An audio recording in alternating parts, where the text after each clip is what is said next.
Se tem um dia que Deus decidiu, o Brasil jamais será um país rico, foi no dia que Luiz Inácio Lula da Silva veio ao mundo. Porque ele virou presidente e nos condenou à miséria perpétua. O que nós assistimos ontem no pronunciamento do ministro Fernando Haddad foi um show de horrores num nível que eu poucas vezes vi no Brasil. A bancada da esquerda aqui, a deputada Tão Preto, estava tranquila e feliz. Eu até entendo. Preocupado estamos nós, que sabemos o básico da matemática. Se vocês acham que eu estou mentindo, olha o preço do dólar hoje, que bateu R$6, olha o juro que 2 anos bateu 14. O Haddad tinha que anunciar um corte de gastos, resolveu anunciar uma bomba fiscal. E o Brasil assistiu atônito a um ministro que simplesmente colocou uma bomba relógio no colo de todos os brasileiros. Eu confesso que desse governo eu esperava o pior. Mas isso que eu tô vendo é muito pior do que eu esperava. O Haddad, nesse pronunciamento, tirou o jaleco de ministro da Fazenda, colocou o jaleco de candidato a presidente. Ficou falando das conquistas, que segundo o deputado Adão Preto, nós poderíamos ficar a tarde inteira aqui falando, que eu tô tentando descobrir quais são, e absolutamente esqueceu ou ignorou de falar efetivamente dos cortes de gastos. Falou o tempo inteiro de conquistas que não aconteceram, e esqueceu de dizer que todos os aumentos de salário mínimo e assim por diante foram às custas do endividamento e do comprometimento das gerações futuras. Sobre o corte de gastos, falas genéricas, pouco detalhamento, muita omissão. 70 bilhões de reais, segundo Haddad, para os próximos 2 anos. 30 bilhões no ano que vem, 40 bilhões em 2026. Haddad omitiu que dos 70 bilhões, 10,3 bilhões de reais são cortes da educação, que a bancada do PT sobe o tempo todo dizendo aqui que é prioridade do governo federal. 11,9 bilhões de reais são cortes de aumento do salário mínimo que não serão concedidos, ou seja, não é corte. É mais ou menos como eu estar quebrado hoje por conta dos gastos que eu fiz no passado e dizer que para mim resolver meu problema eu não vou sair para comer num restaurante na semana que vem. 14,4 bilhões de reais são cortes das emendas impositivas, o que é correto. O Congresso tem que cortar na carne, não há absolutamente nenhuma dúvida. O problema é que essa estimativa é baseada numa projeção superestimada, ela não existe. 7 bilhões dos cortes serão retirados dos programas sociais. E mesmo com tudo isso, o corte de gastos é irrisório. Corte de luxo, corte de despesa de viagem, corte ou impedimento da compra do avião de 1,4 bilhões de reais do Lula, ninguém fala. Mas para cortar benefício social, são os campeões. Omitiu também o corte ou a readequação do abono salarial, que hoje todo trabalhador que recebe menos de 2 salários mínimos em média por mês recebe, e a partir de 2027 essa linha de corte vem para 1,5 salário mínimo. Grande parte do ajuste também vem do corte do abono salarial. Trabalhadores, a educação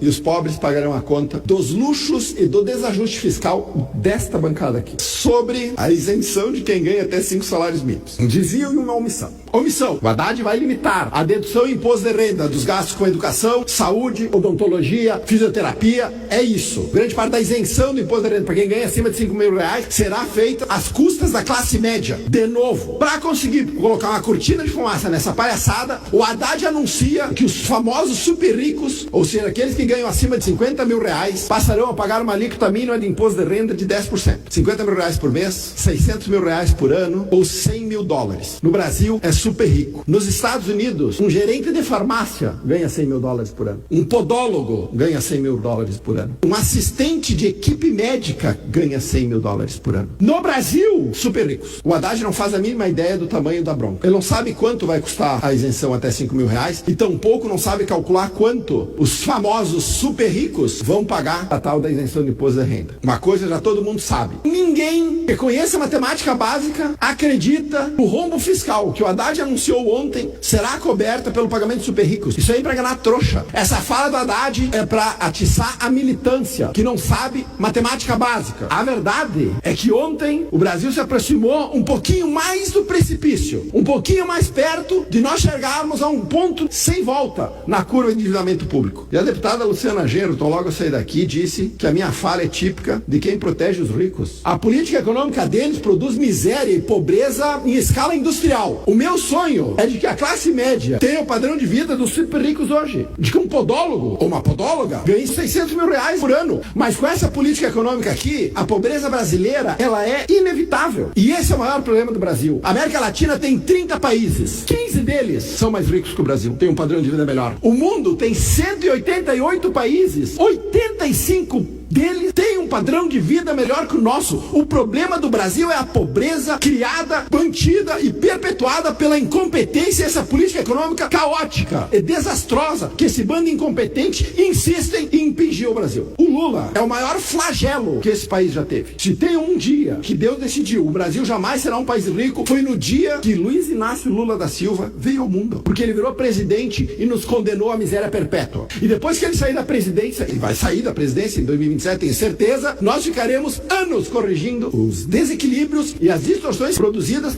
por esse bando incompetente. É isso que nós assistimos ontem.